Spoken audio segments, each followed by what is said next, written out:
At noon pong magkaroon po ng tinatawag na indulhensya or indulgences na isa pong katuruan sa Romano Katoliko na pagka ikaw ay nag-donate sa simbahan ay isang kaluluwa sa purgatorio ang tinataas ng Diyos papuntang paahon sa purgatorio, tumutol po siya.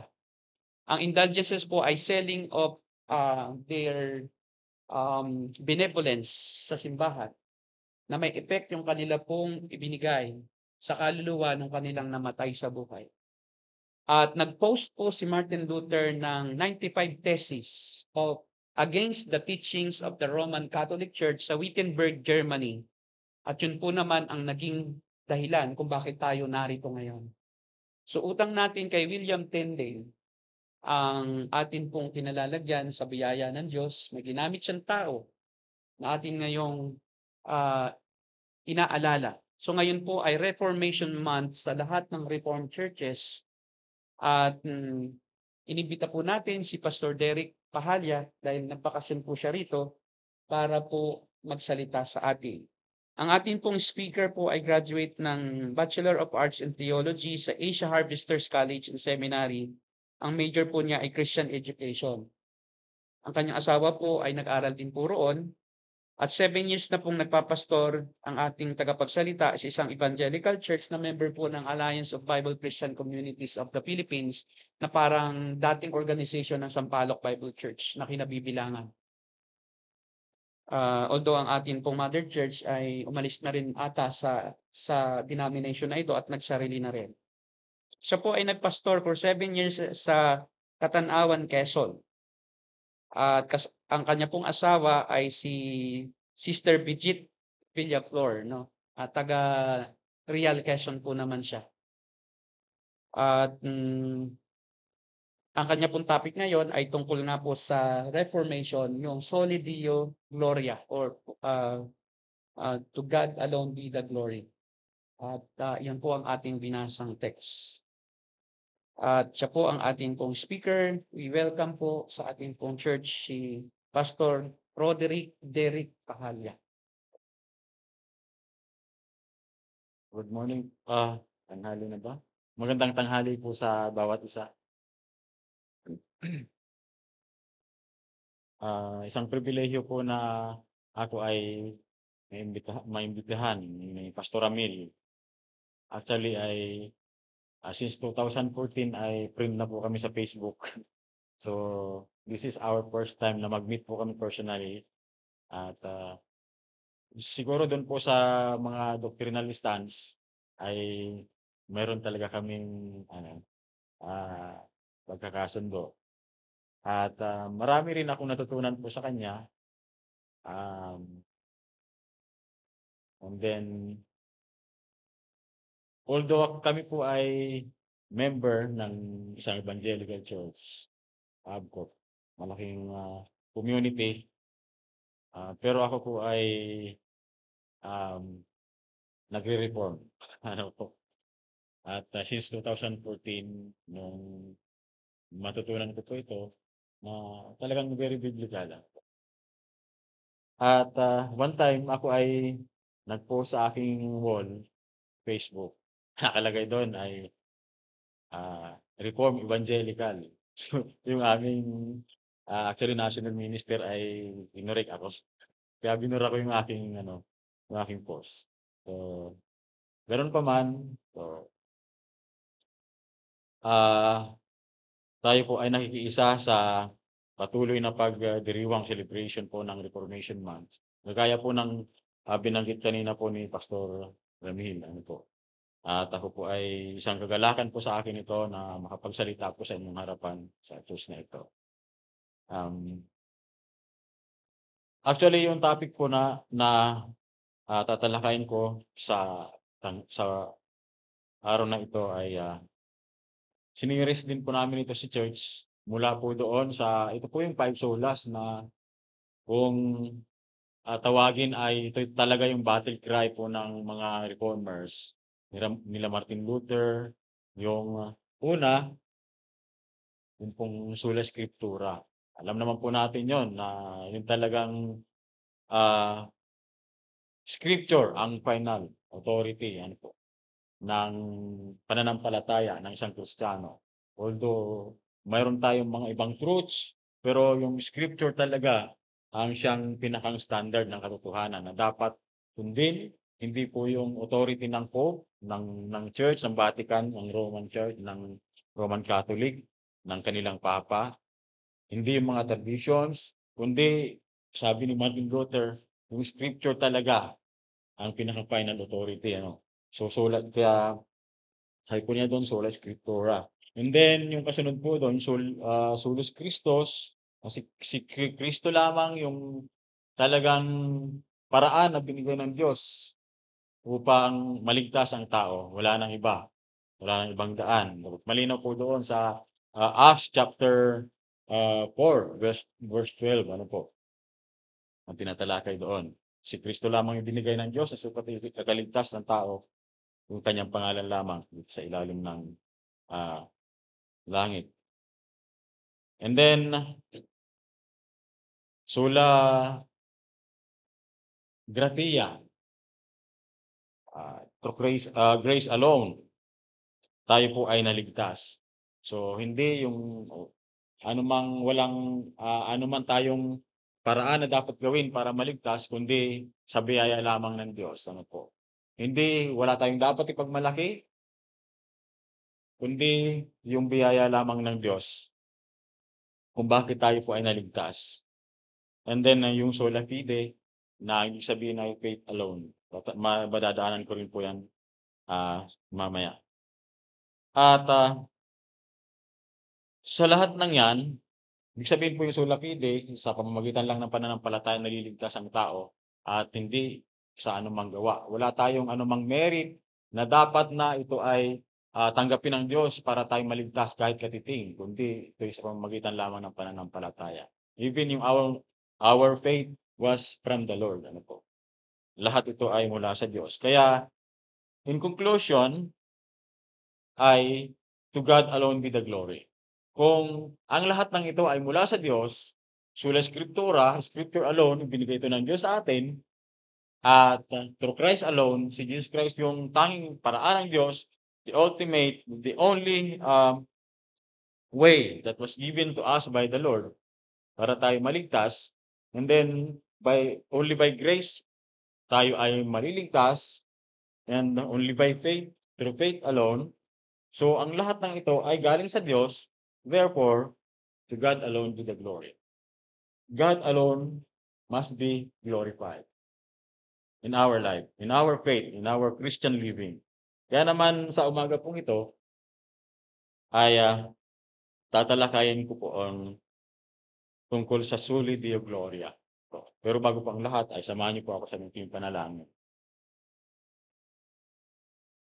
Lord, thank you for your grace, for your unending favor for us, for your privilege that you've given us, na kami po ay pinagkalooban mo ng buhay na walang hanggan, ang iyong kahabagan, at ang iyong biyaya ay patuloy na mag-manifest sa buhay ng bawat isa po sa amin.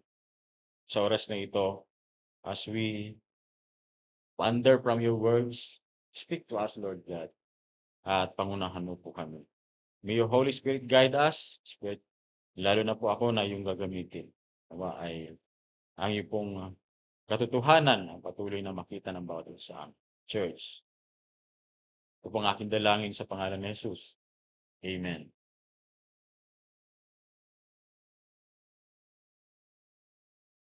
So, kagaya po ng text natin yung binasa sa Ephesians chapter 1, verse 3 hanggang 14, ay sinasabi po dito sa tema na ang Diyos na makapangyarihan ay marapat sa lahat ng papuri at karangalan. The Almighty God, the Sovereign God, who is worthy of our praises and glory. Siya lamang po yung dapat napapurihan natin sapagkat siya po ay sovereign at siya po ay makapangyarihan sa lahat. There are three important reason why we as believers should give an utmost praises and glory to God alone. And we can see in our text that the number one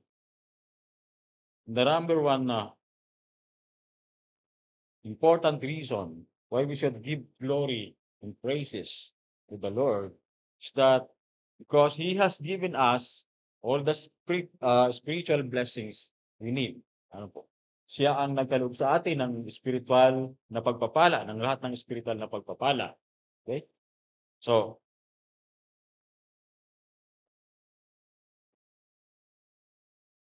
ano po yung mga spiritual blessings na yon? At yun yung mga sumusunod na binabanggit po doon. Pinili tayo ng Diyos, God has chosen us upang tayo po ay gawing banal doon po sa verse 4. And then, sa mapakikita natin sa verse 5, upang tayo ay maging anak niya, gawing anak niya. Sa verse 7, sinasabi niyo yung katubusan natin upang tayo ay tubusin. And then, doon pa rin po sa verse 7, to forgive us, forgiveness. Sa verse 9, makikita natin doon, na pagkalooban tayo ng unawa sa banal niyang kalooban.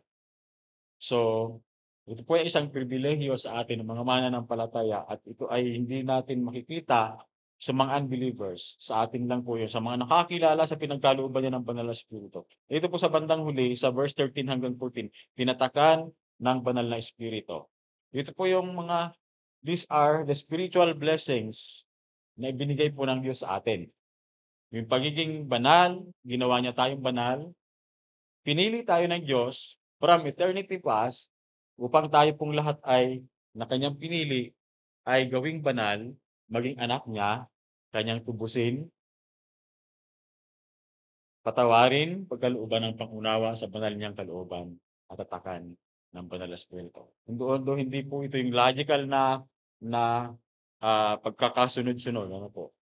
Pero malinaw po diyan yung tinatalakay po ni Pablo na ito yung mga blessings na ipinagkaloob niya sa atin, spiritual blessings na ipinagkaloob niya sa atin. Naakala po ng iba, lalo na po yung mga nasa nag-preach ng prosperity gospel, preaching, ay itong mga blessing na ito ay more on mga material things, material prosperity. Pero malinaw po yung tinuturo ni Pablo na ito ay it's all about spiritual blessing that the Lord has given to us. Na inihanda po niya ito before the very foundation of the earth. Okay?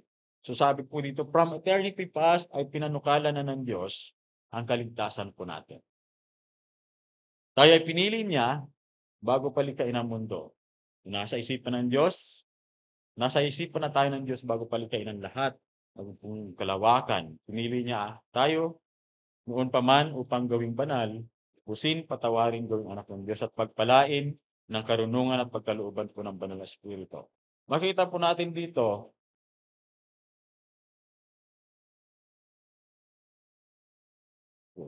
so hindi natin pinlano, ano po, yung ating salvation. Hindi man lang yan sumagi ng tama sa isip po natin. Bakit po? Dahil tayo ay mga patay sa kasalanan.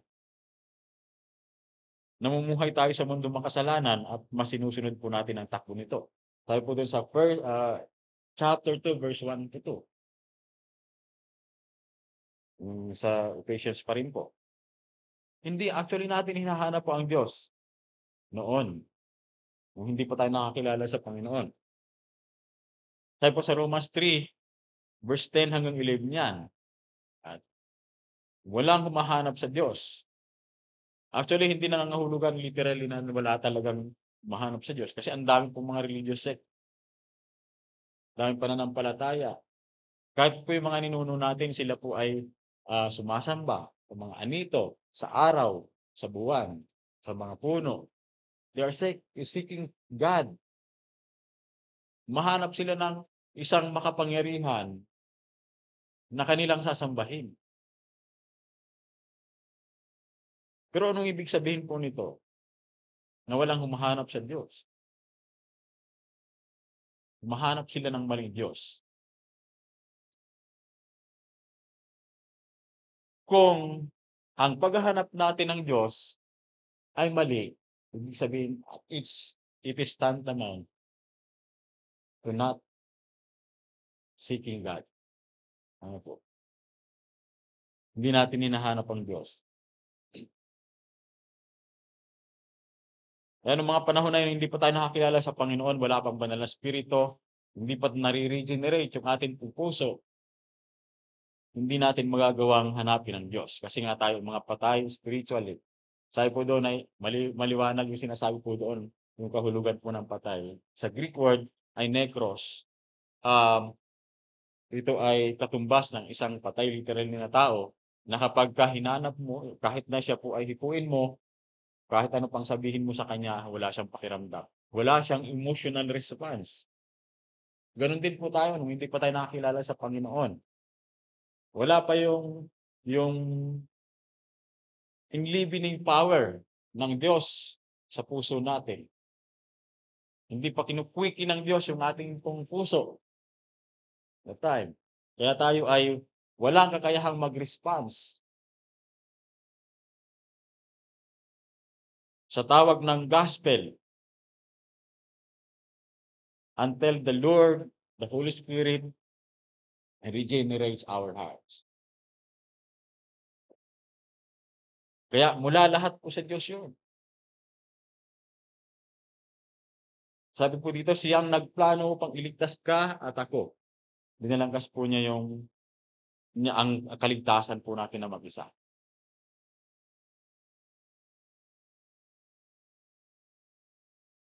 Lahat po ng detalye ng kaligtasan po natin. Kaya hindi tayo dapat nagmamarunong sa Diyos. So kung ganon, wala po tayong karapatan na magplano o maging marunong pa sa Diyos. Dahil kung hindi natin naiisip ng tama ang tungkol sa ating kaligtasan, ano pa kaya ang mga desisyon po natin sa buhay, sa Kristo? Minsan, madalas marunong ang tao sa Diyos na para bang mas tama yung mga plano natin kaysa sa plano po niya. Sa lahat ng aspeto ng buhay natin bilang Kristiyano, kaya nga lagi dapat na sinasanggunin natin sa Kanya po. Kasi kung ang kaligtasan natin ang nagplano ng lahat ng ito, siya lamang yung may alam ng tama ng makabubuti sa atin, yung entailments ng kaligtasan na yon, maging yung mga desisyon po natin sa buhay, dapat ito'y naayon sa kalooban ng Diyos. Sapagkat yung kalooban lamang ng Diyos po ang tama.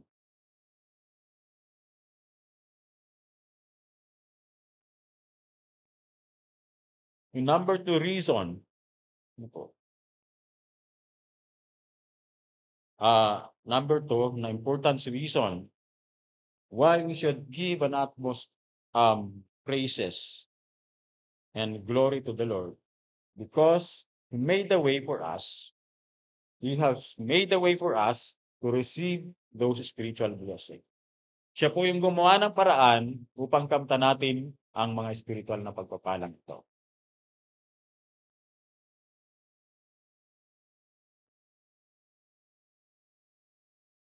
What are those? Ano po yung mga paraan na yun ng Diyos? Yung pong kamatayan ni Kristo, the death of Christ. Sa Ephesians chapter 1, verse 7 to 8, sabi po diyan, ay tinubos tayo ni Kristo. Basahin ko po sa English.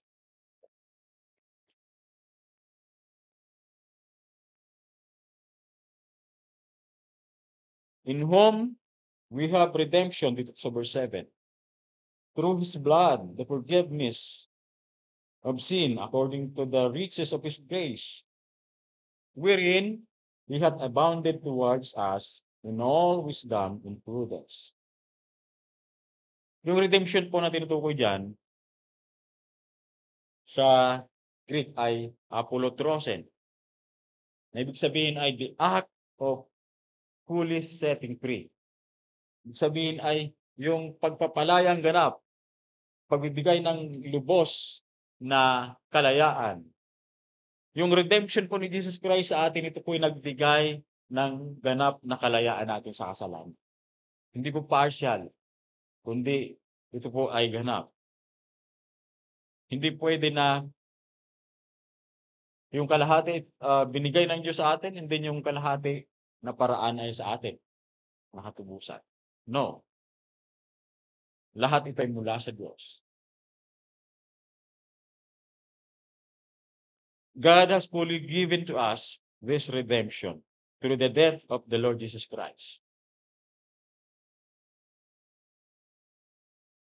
Sabi po dito, pinatawad ang ating mga kasalanan. Ganoon kasagana ang kanyang kagandahang loob na ibinuhos niya sa atin ayon sa kanyang karunungan at kaalaman. Lahat po ito ayon sa wisdom, sa knowledge ng Lord. Lahat ng ito. At wala tayong bahagi sa mga bagay na ito sa lahat ng aspeto natin kaligtasan. And then, through the gospel. So yung mga paraan na yan, dalawang paraan na yan ng Diyos, kung paano natin nakamtan yung spiritual blessings na yon, ay through the death of the Lord Jesus Christ, yung redemption po niya, and through the gospel, yung sharing po ng gospel. Sabi po dito, sa verse 13, in whom you also trusted after that, you heard the word of truth, the gospel of your salvation, in whom also after that you believe, you were sealed with the Holy Spirit of promise. Sa Tagalog, sabi po dito sa pamamagitan ni Kristo, kayo rin nakarinig ng salita ng katotohanan ng magandang balita, nagdulot ng kaligtasan at sumampalataya sa Kanya, ay pinagkalooban ng ipinangakong Espiritu Santo bilang tatak ng pagkahirang sa inyo. Pansinin po natin, let us mind the word in Him. Ano po? Ibig sabihin po ay in union with Christ. Sa pamamagitan ng pagkipag-isa kay Kristo, sa pamamagitan ni Kristo. Tingnan po natin yon. Walang sinasabi doon na in Him at may partial na bahagi ka na itinuturo ng iba pong mga churches, mga ibang evangelical churches. Lalo na po doon sa mga naniniwala, sa mga churches na naniniwala na mayroon tayong partial participation sa ating salvation. But our text proved them wrong. Sapagkat sabi po dito, sa pamamagitan ng pagkipag-isa natin kay Kristo, tayo po ay nakatanggap ng mga spiritual blessing na ito na mula sa Panginoon. At sabi po dito, sa pamamagitan ni Kristo, kayo rin ay nakarinig ng salita ng katotohanan, ng magandang balita. Nagkaroon, kumbaga sabi po doon sabi po ni Pablo doon sa Romans chapter 1 verse 16, yung gospel, ito po yung kapangyarihan ng Diyos sa ikililigtas ng mga sumasampalataya. Kaya napakahalaga na itinuturo talaga po ang gospel, na ang mga tao ay nakakarinig ng gospel. Hindi yung ano-ano pa man ang mga pwede naman yung mga iba't ibang mga approaches. Pero ang tanong ay naipipreach ba ng biblically sound yung gospel sa kanila? Sapagkat sabi po sa Bible, ito lamang yung power, ito yung instrumento ng Diyos, ng banal na spirito, upang ang tao po ay ma-convert, upang ma-regenerate ang kanyang puso. Ang isang makasalanan. Kaya, it's a blessing for us. Mapalad po tayo dahil nakarinig tayo ng gospel, kaya tayo naririto ngayon. At ang banal na spirito, ang kapangyarihan niya, through the gospel, ni-regenerate po ang ating puso. At tayo sumampalataya sa Panginoon.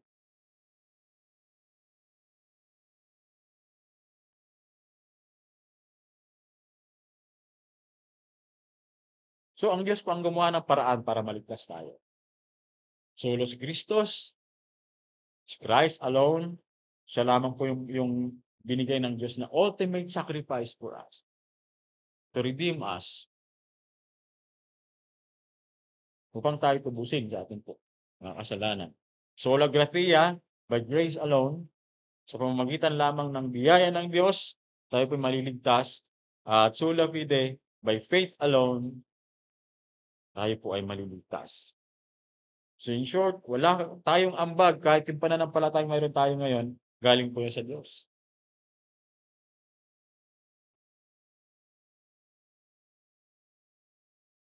Binabanggit din po yan doon sa Filipos chapter 1, verse 29.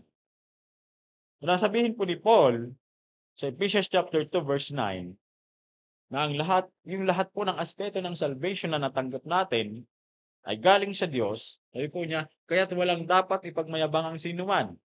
Ibig sabihin, ginawa po ng Diyos ang lahat ng ito upang siya lamang ang parangalan at luwalhatiin. Kaya sadyang wala tayong ambag sa ating kaligtasan dahil baka po tayo ay magyabang, magmalaki. Pwede nating sabihin kung gano'n na, aba, Lord, may ambag naman ako sa salvation ko. Pero tandaan po natin, ever since the fall, man always seek put himself the pedestal. Ito po yun. And strive for his own glory.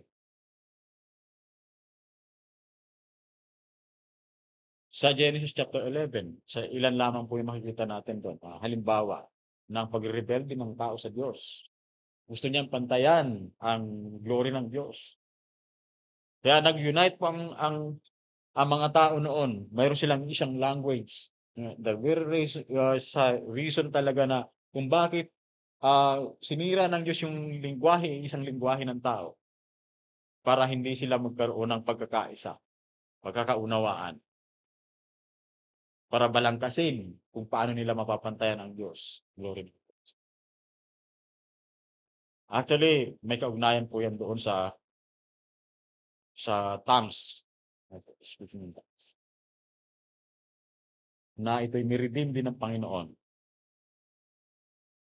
Mababago ang lahat ng ito. And sabi sa Isaiah chapter 14, makikita rin po natin doon yung tala sa umaga kung paano siya po ay nag-ambisyon na siya ay tatayo sa kataasan upang pantayan niya ang kataas-taasan. Sa tuktok ng kataasan, sabi po doon.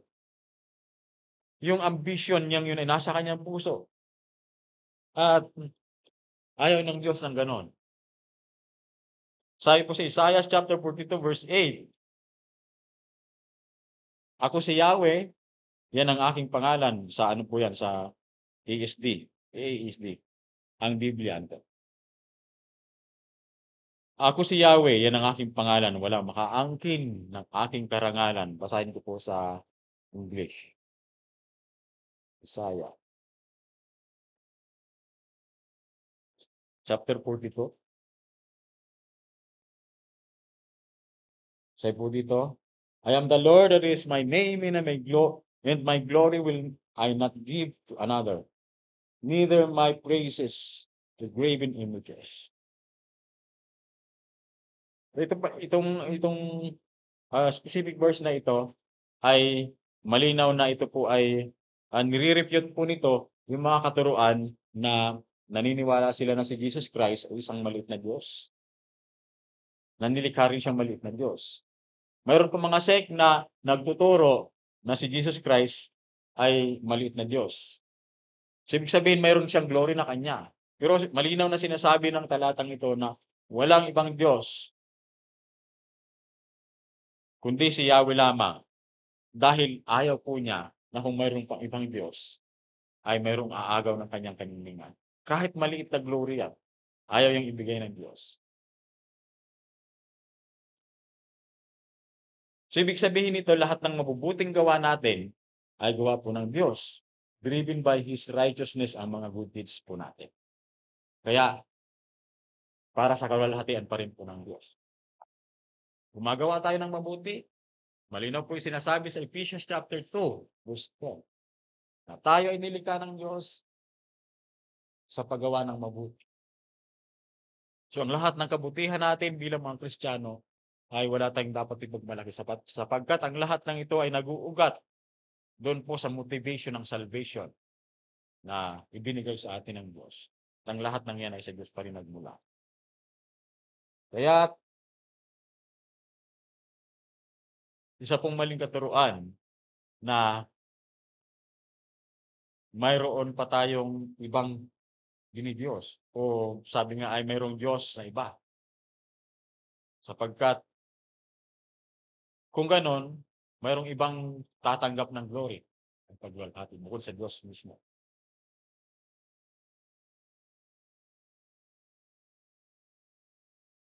Sabi ng isang atheist ay, ang yabang naman ng Diyos mo kasi gusto niya kanya lahat. Actually, hindi po niya nauunawaan yung atheist na yun. Hindi niya nauunawaan kung sino ba talaga ang Diyos. Not until we delve into the glory of God, yung presence ng Diyos, yung truth ng gospel, ng scriptures, para maunawaan natin yung attributes ng Diyos, ay magiging maliit, patuloy na maliit ang tingin natin sa Diyos, kung sino ba talaga siya. So, katulad po ni Isaiah sa chapter 6 po ng Isaiah, nung makita po niya, nung kanyang ma-behold yung glory po ng Diyos, ano po yung response ni Isaiah? Pinuri niya ang Diyos. Nakita niya yung glory ng Diyos at nakita niya yung kanyang sarili na makasalanan. Nung tayo ay hindi pa natin nakikilala ang Diyos, hindi pa nananahan po yung banal na Espiritu sa atin, hindi pa natin nakikita kung gaano kalaki ang Diyos, kung gaano siya makapangyarihan, ka-righteous, kabanal, at hindi natin nakikita na kung gaano tayo makasalanan. Kasi ang tao, likas sa kanya, ang mag-seek ng glory talaga. Kaya ngayon yung ginamit po ni Satan na pantukso kay Jesus Christ, yun po sa disyerto, nung siya po ay dinala po doon para subukin. 40 days. Yung fame, yung um, kasikatan, yung authority, yung power. Sabi ni Satan, mag-worship ka lamang sa akin, ibibigay ko lahat ng yan sa'yo. Likas sa tao yung masatisfy yung kanyang flesh sa atin. Contrary to the desire o contrary doon po sa gusto, sa kalooban ng banal na Espiritu sa atin. Na dapat tayo ay masatisfy sa banal na Espiritu, sa Diyos mismo, sa glory ng Diyos.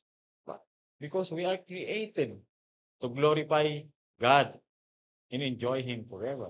Kaya po yan sa Westminster Catechism.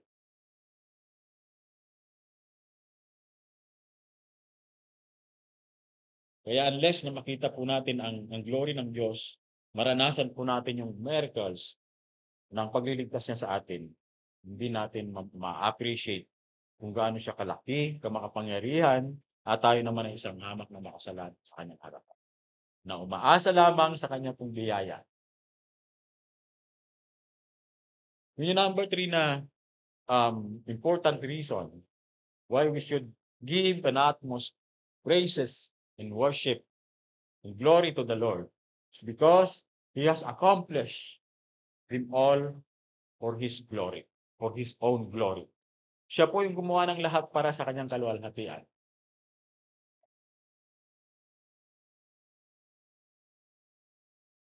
So ginawa ng Diyos ang lahat ng ito, hindi para kanino pa man, kundi para sa kanyang karangalan lamang.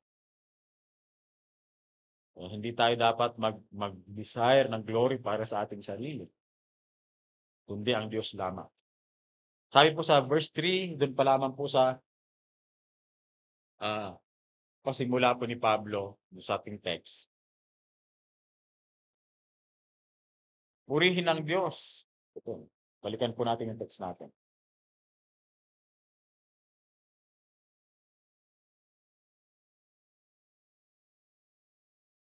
Sa verse 3. Blessed be to God and Father of our Lord Jesus Christ. So ang bungad agad ay purihin ang Diyos. Papuri sa Diyos. Kapag siya po'y marapat na tumanggap ng papuri.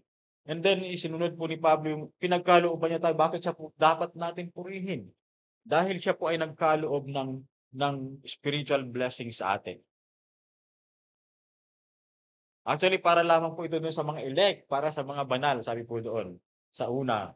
Ano,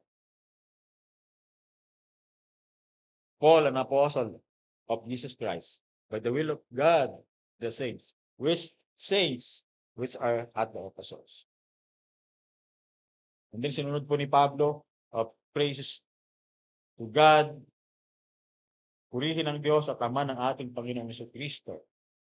Kapagkat yun pong yung spiritual blessing na yon ay tayo po binigyan ng Diyos ng bagong identity kay Jesus Christ at isa sa katibayan na tayo ay mayroong bagong identity kay Jesus Christ ay yung mga spiritual blessings.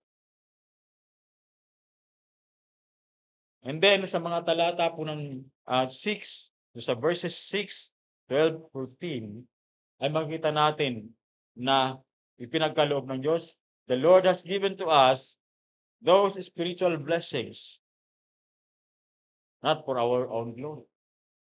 Ilang beses pong binanggit po doon yung upang mapapurihan ang kanyang kaluwalhatian for the praises of His glory. 3 beses for the praises of His own glory. Even in the prayer of the Lord Jesus Christ in John chapter 17, nakita po natin pa ulit-ulit yung word na glory, glorify, showing what really the desire of His heart, yung desire of Jesus Christ. Sabi po niya, glorify your Son, that your Son may glorify you.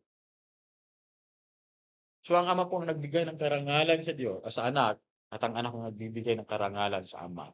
The question is, ito rin ba yung heartbeat natin as a Christian na mag-glorify ang Diyos sapagkat siya po'y marapat na tumanggap ng glory, ng pinakamataas na pagwalhati? So my dear brothers and sisters, kung ikaw man ay pinagpapala ngayon, mayroon kang blessing na natatanggap, material man yan, physical, maayos na kalusugan, matalino, nag-aaral ka, successful ka sa negosyo, mayroon kang malagong pananampalataya, strong yung faith mo. Yan po lahat ay dahil sa biyaya ng Diyos. Ginawa yan lahat ng Diyos sa iyo, sa atin, para sa kanyang karangalan. Kaya nga si Jesus Christ, doon sa John, lahat ay yung mga miracles na ginawa po niya, hindi yun actually para siya po ay sundin ng tao at humingi ng physical healing. Ginawa niya ang lahat ng yon para makilala ng mga tao na siya ay makapangyarihang Diyos. At dapat nilang sambahin at sa bandang huli ay maluwalhati ang kanya pong pangalan. Kilala siyang makapangyarihang Diyos at maluwalhati ang kanyang dakilang pangalan.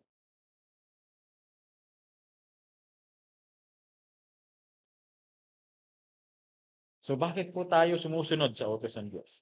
Why we obey the commandments of God? Para saan ang ating pagsunod? Para ba masabi na masunurin tayo as Christians? Yung faith natin, yung ating belief. What are the purpose? Para saan ang lahat ng ito? Upang makita na strong in faith natin, spiritually mature tayo? Do we desire to draw attention to ourselves for our goodness and holiness? Para bang napakabanal, kapatid, napakabanal ng tao. Naalala ko po si Benjamin Franklin, upang makita niya sa kanyang sarili na mapatunayan niya siya humble, ay gumawa po siya ng chart buong isang linggo. At sinecheck niya yung mga bagay na mga pag-uugali na nakakaya niyang i-overcome, yung mga bad habits. Buong isang linggo. At hanggang sa ikapitong araw nakita niya, wow, na-overcome ko lahat ito. Ibig sabihin humble na ako. Ano ba ibig sabihin nun? Actually, false humility. Ano po?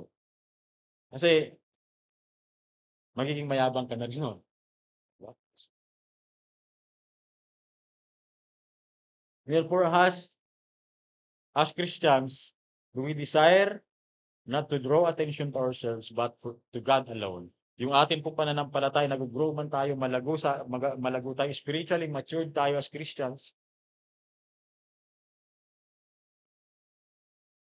our attitude, the attitude of our heart must be to glorify His name. Kagaya po ng attitude ni Isaiah chapter 26 verse 8. So, ito dapat yung maging heartbeat natin, ng puso natin.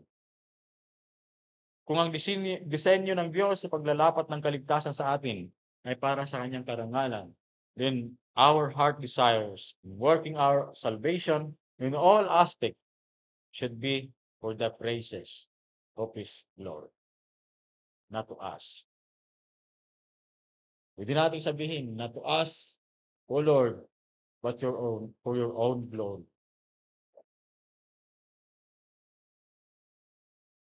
Kaya wala tayong dapat ipagmalaki. Minsan, sinasabi ng ibang mga ministers, lumago yung church na yan dahil sa akin. Nakakilala sa Panginoon yan dahil akong nag-akay sa kanya. Yes, instrumento tayo ng Diyos. Pero kung hindi dahil sa Diyos, hindi siya sasampalataya. Tayo po ay mga hamak na broken vessel sa harapan ng Diyos na kanyang binuo sa pamamagitan ni Kristo kung maglingkod tayo sa Panginoon.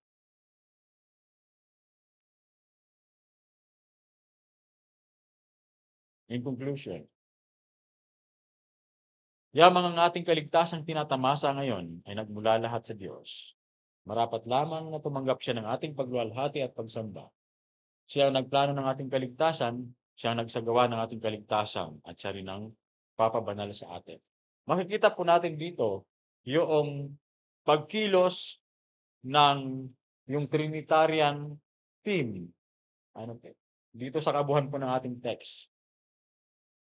Yung kanilang participation sa salvation natin. Yung Ama ang nagplano, hindi niya nagsagawa po ng redemption, yung Anak, at yung pong Banal na Espiritu ang nagpapabanal sa mga naligtas. At hindi po pwede na nakilala mo si Jesus Christ, hindi ka namumuhay ng may kabanalan.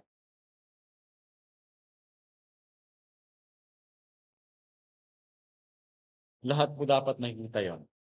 Kung ikaw ay nakakilala sa Panginoon, kung kay na-regenerate ang iyong buhay, kay Kristiyano, dapat ay nakikita ang bunga ng Banal na Espiritu upang ang Diyos ay mapupurihan sa lahat ng ito. Then dito po sa Romans chapter 11, verse 36, sinasabi po ni Pablo, sapagkat ang lahat ng bagay ay mula sa Kanya, sa pamamagitan po niya, pag-aari niya sa Kanyang karangalan, magpakailanman. Ano po na sinabi po dito ni Paul, nagmula ang lahat ng ito, yung salvation po natin, yung binabanggit po niya mismo doon po sa Ephesians, yung mga spiritual blessing na ito, nagmula itong lahat sa Diyos, yung faith natin, yung kagandahang loob ng Diyos, na pinatamasa natin ngayon, ito ay kanyang kaparaanan upang sa lahat ng ito, ang papuri at pagloyalhati ay tanging sa Kanya lamang. Yung challenge po natin, we have to make as a motivation, yun pong glory ng Diyos in our service as Christian, in our faith. And then we have to strive more to glorify God in all we do, in everything that we do. We have to live under the graces of the Lord, under His mercy, under the mercy of the Lord who sees through us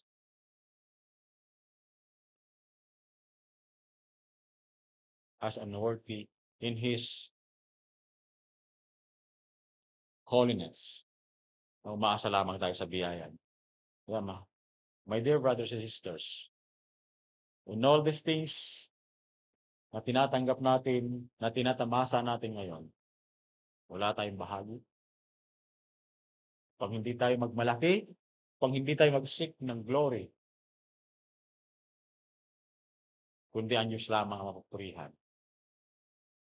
Our salvation, our sanctification, yung lahat ng proseso ng pagpapabanal natin, pagiging Kristiyano natin, ang lahat ng ito ay wino-work out, ginagawa ng Diyos sa buhay natin.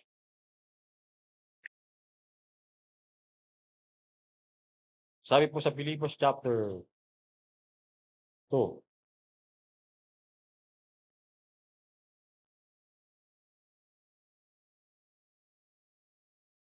verse 13,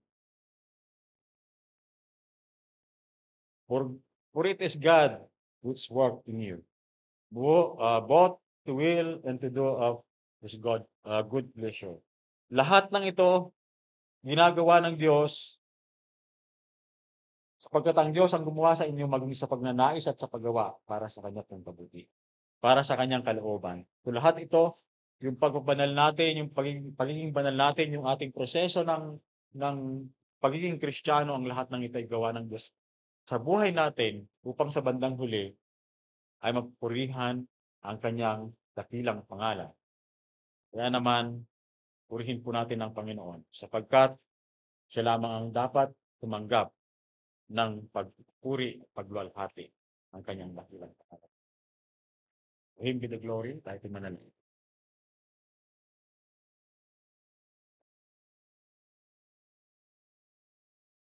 Panginoon, kami po ay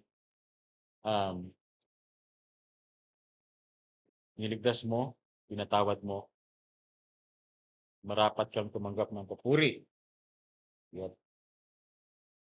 we desire to glorify your name in our lives, Lord God. We desire to give an utmost praises and glory to your name because you alone deserve all of them. Even in our salvations, Lord God, that we receive from you, we see no merit in us, in ourselves. At wala kaming kakayahan na gawin ang lahat ng yun. Lord, as we commemorate the sacrifices of the saints from the past, the church fathers, who sacrificed their lives for us para ma-reform po yung gospel, para ma-reform para ma-reform rather yung church mo, Panginoon. Lord, may we desire also in our hearts to live our Christian life seriously, with sincerity in our churches, in our family, in our ministry. Na palagi po namin matutunan na mag-stick sa iyo pong scripture, sa itinuturo po ng iyo pong salita,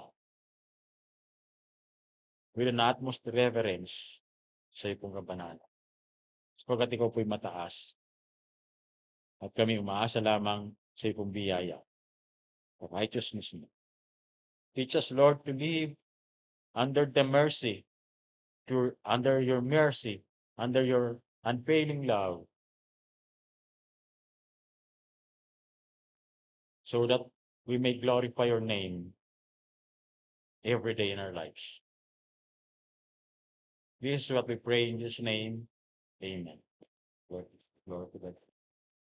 Lord's Supper o pagdiriwang po ng hapunan ng Panginoon at ito po ay para lamang sa mga Kristiyano na. Ano po? So kung mayroon po ditong bago lamang umattend at hindi pa po Kristiyano, hindi pa po niya alam yung pong kahulugan nito at hindi pa po niya naranasan yung biyaya ng Diyos sa kanyang buhay, ay huwag po munang makisalo. Huwag po muna kayong kukuha nito pong mga elemento dahil hindi po ito para sa mga hindi pa nakakaunawa ng ebanghelyo. At ito pong banal na hapunan ay iniwang ordinansa po ng Panginoon. Ito po ay hindi po sakramento, ito po ay walang hiwaga na nagaganap sa tuwing atin pong idinadaos at wala rin po itong kakayahan na tayo po ay iligtas o bigyan po ng anumang pabor na galing sa Diyos. Ito po'y simpleng pag-alaala upang tayo po ay magsiyasat ng ating sarili at kung tayo po ay may mga nagawang kasalanan sa buong sanlinggo ay ito po ang oras para po tayo magsisi upang tayo po'y maging karapat-dapat. Meron pong isang katuruan noon na kumakalat sa mga iglesia na hindi daw po puwedeng makibahagi ang isang Kristiyano kung may kahit isang kasalanan siya. Kung parang perpekto ka dapat bago ka makibahagi. At ang sabi nga daw po dito, pagka daw po hindi ka perpekto, hindi ka talaga nagpakabanal, ay mamamatay, no? Kasi nga po ay bini-base po nila yung kanilang katuruan sa verse 27 ng unang Korinto chapter 11 kung saan po itinuro ni Pablo ito pong Lord's Supper. Doon po sa verse 27 ay ito ang kanila pong sinasabi na ito daw po'y kahit anong kasalanan. Sabi dito, ang sino mang kumakain ng tinapay at umiinom sa saro ng Panginoon ng di nararapat ay nagkakasala sa katawan at dugo ng Panginoon. At pagkatapos sa verse 30, ang sabi ito ang dahilan kung bakit mahihina at masasaktin ang marami sa inyo at may namatay na. So ang turo po nung iba at turo ko rin noon, kung hindi pa po ako reform, ay bawal makisalo pagka yung hindi perpekto o hindi ka daw talaga ganap na banal.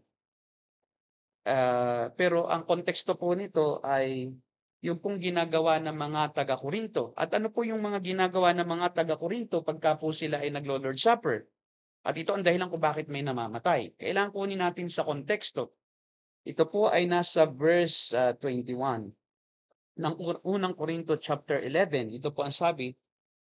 Sabi rito ay sa verse 21, sapagkat ang bawat isa sa inyo ay nagmamadali sa pagkain ng kanyang dala, kaya't nagugutom ang iba at ang iba na may nalalasing. So ang ginagawa po ng mga taga-Korinto noon sa pag-celebrate nitong Lord's Supper ay talagang naglalasing. At nagbubukod-bukod sila, yung mayayaman dito sa kabila, yung mahihirap dito sa kabila na partido at sila po'y hindi magkakasabay na kumakain dahil marahil kung mayaman ka ay mas masarap ang pagkain mo at mas siguro mas mataas ang kalidad ng alak mo. Ito namang mahihirap, may kanya-kanyang dala. Sa halip magtipon lahat bilang isang iglesia, ay kumakain sila ng kanya-kanya, magkakasama yung mahihirap dahil siguro hindi naman gaanong masarap ang pagkain at yung alak nila ay mahina ang kalidad. Kasi po ang Lord's Supper during this time ay talaga pong umiinom sila. At ang nangyayari, ito po'y ginagawa nila na pang-insulto sa diwa nung ordinansa na dapat ito'y sa pag-alaala, pero ang ginagawa nila ay bilang isang kasiyahan o piyesta na. At dahil doon nga ay kung ikaw ay lasing at lasing na lasing ka na, ginawang lisensya itong Lord's Supper para maglasing. Eh siyempre yung iba ay yun na lang ang intensyon at naalala ko ay may mga namamatay talaga dahil sa sobrang kalasingan. Dahil 'pag hindi ka kumain ng 2 beses at ikaw ay uminom ng uminom, kahit na po ang iyong alak ay katas ng ubas, ay magiging alcoholic ang iyong dugo at doon na nangyayari yung high blood, yung pong pagbabara ng daanan ng ugat, papunta sa puso, papunta sa katawan, yung yung pong stroke. At ito po ang naging dahilan kung bakit po yung iba'y mahihina at masasakitin dahil ginagawang ugali nila ito linggo-linggo po. Hindi po ito isang beses lang sa linggo nung unang iglesia. Talaga sila nagdadala ng pagkain, piyesta sila at inuman at ginawa na po nilang itong kalakaran. Kaya nga po sabi ni Pablo, ang sino mang kumakain ng tinapay at umiinom sa saro ng hindi nararapat ay nagkakasala sa katawan at dugo ng Panginoon. Ginawa na nila itong ordinaryong gawain na wala na po yung solemnity, wala na yung tinatawag na kabanalan at pagsisiyasat sa sarili, at ito'y naging isang ah, karaniwang handaan at inuman na naging dahilan kung bakit sila po'y namamatay. Kaya po ang atin lang po ritong makukuhang equivalent na aral para sa atin o application ay magsiyasat tayo. Dahil hindi naman natin ito ginagawa na inuman talaga, kundi may simbolo tayo. Supposedly, dapat po yan ay talagang tunay na tinapay na marami at tunay na katas ng ubas. Pero ito po ay ginagawa natin na bilang pag-alaala, kaya po once a month celebration. Kaya po ito'y pagkakataon para po hindi tayo maging perpekto, na wala pong perpektong tao ano, baka naman po sabihin ninyo ay hindi na tayo magdaos dahil tayo lahat ay hindi perpekto. Ito po'y pag-alaala at ang atin pong gagawin ay kung mayroon po tayong naalalang kasalanan na ating nagawa sa buong 3 linggo o na hindi po tayo nakapagsiyasat, maaaring busy tayo sa ating mga hanapbuhay o tayo po ay nagkukulang sa panalangin, sa espiritualidad, sa pagbabasa ng Biblia, kaya po tayo po ay nakasalita ng masama, makapag-isip ng masama, makagawa ng masama, yun po'y atin pong pagsisihan ngayon bago po tayo makibahagi. Ito po'y pagkakataon para po tayo magsisi sa harapan ng Panginoon. Kaya po ako po'y magbibigay ng kahit po 1 minuto na pagbubulay-bulay, pagsisiyasat sa sarili, bago ko po tawagin ang mga kasama natin, si Pastor Celso at si Brother Brad, para po sa pagdi-distribute nito. Tayo po'y manalangin ng tahimik, bawat isa sa atin, isa-isa, tayo po'y magpasiyasat sa ating Panginoon. May I invite Brother Brad and Pastor Celso to each hold the symbol of the blood, the bread, the wine, and the bread, symbol of the body. And then please distribute it to those who want to partake. Let us all stand. Tayo po'y tumayo. Ito ang aral na tinanggap ko sa Panginoon at ibinibigay ko naman sa inyo. Ang Panginoong Hesus, nung gabing siya ipagkanulo, ay dumampot ng tinapay, nagpasalamat at pinagpira-piraso ito at sinabi, "Ito ang aking katawan na pinagtitibay ng bagong tipan na pinagtitibay ng aking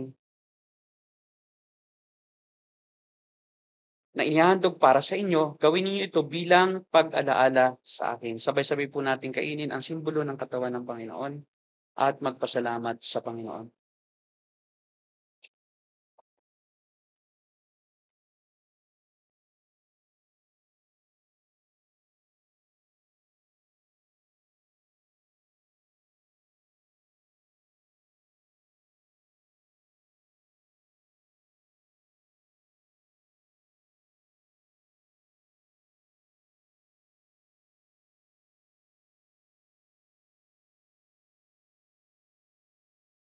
Gayun din naman, matapos maghapunan ay hinawakan niya ang saro at sinabi, "Ang sarong ito ang bagong tipan na pinagtitibay ng aking dugo.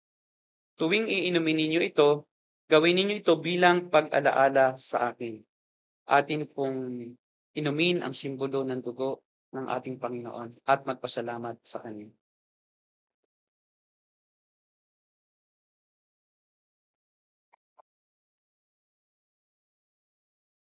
Tayo po'y manalangin. Ama naming Diyos na makapangyarihan sa lahat, salamat po ng maraming sa iyo pong ginawa, sa iyong pinagkaloob ng kagandahang loob sa amin, na kami na mga karapat-dapat sa sumpa at parusa, mga walang kahit anong maihaharap na katuwiran sa inyong harapan, at ni hindi man lamang makakapagbigay sa inyo ng katiting na katuwiran upang inyong kalugdan, hindi makapaghaharap sa inyo ng anumang handog na maaari ninyong kalugdan, dahil kami lubos na makasalanan at walang kakayahang tubusin at iligtas ang aming sarili. Ngunit sa iyong kagandahang loob, O Diyos Ama, ay iyo pong ibinigay ang iyong bugtong na anak, ng aming Panginoong Hesus, upang siya pong magkatawang tao, magdusa, maglingkod, at ipagkaloob ang kanyang buhay at idanak ang kanyang dugo sa krus ng Kalbaryo upang siyang maging ganap na handog para po sa ikapagpapatawad ng aming mga kasalanan upang kami ay inyo pong mailigtas sa inyong puot at gugulin ang magpakailanman sa apoy ng hatol ng impyerno. Salamat po na iniligtas mo kami, hindi po dahil sa aming mabubuting gawa, hindi po dahil sa aming ambag, hindi po sa aming relihiyon, hindi po sa aming katuwiran at kabutihan na nanggagaling sa aming maruming pagkatao, kundi po naligtas kami dahil po kami iyo pong tinubos sa pamamagitan ng iyong banal na dugo, sa pamamagitan ng banal na dugo ng aming Panginoong Jesucristo na iyong anak. O salamat po Ama, dahil po ito po ay isang kaloob na hindi kailanman mapapantayan, isang kagalakan po sa amin na kami po ay pinagkalooban ninyo ng dakilang kaligtasan sa pamamagitan ng pagdurusa bilang kapalit ng aming Panginoong Jesucristo.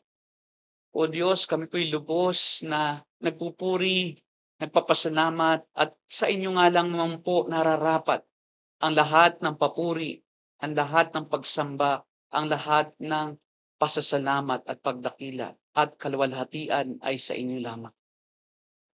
Sa iyo po, Ama, namin ito inihahandog. Ang aming buhay nawa ay iyo po nawang baguhin ayon sa iyong layunin. Inyo po kaming gamitin pa, Panginoon, para sa iyong plano dito sa lupa sa pamamagitan ng iyo pong banal na Espiritu. Nawa ang pag-ibig ng Diyos Ama, ang pagpapala ng Diyos Anak, ng Panginoon Jesucristo, at ang pakikisama ng Diyos Espiritu Santo ang siyang sumaatin mula ngayon hanggang sa walang hanggan. Amen at amen. Purihin po ang Panginoon at salamat sa Panginoon sa mga